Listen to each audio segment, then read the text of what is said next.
I was talking about cults at the end of the last video. So we're reading from the memoirs of Tchaikovsky, and he's talking about his meeting with Brahms in 1888.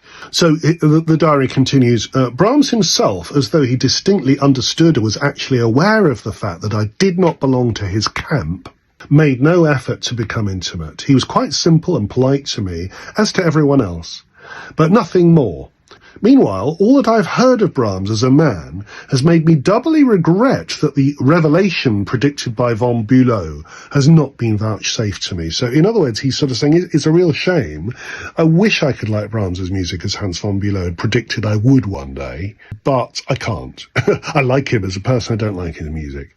So then it says, he is an unusually pleasing and attractive man, and all who've come into contact with him are inspired by warm affection and devotion.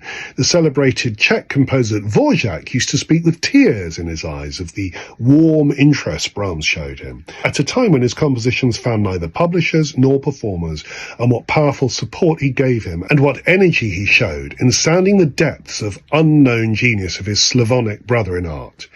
Now, this is a lovely tribute to Brahms because, and it is to Brahms's credit, Brahms encountered Dvořák's music and loved it from the start. It was Brahms who persuaded his own publisher, Simrock, to publish Dvořák's music. So Dvořák's fame and success owes a great deal to the advocacy of his friend Brahms, who weighed in on his behalf. And it's actually not so very frequent. Composers are inclined to be a bit egotistical. It's always a good thing when you come across a story where one composer has helped out another. Do you remember in the story of Rossini and Beethoven, we discovered that Rossini was trying to raise money in order to buy him a house in the 1820s. It's a lovely story. Sadly, it didn't quite work out.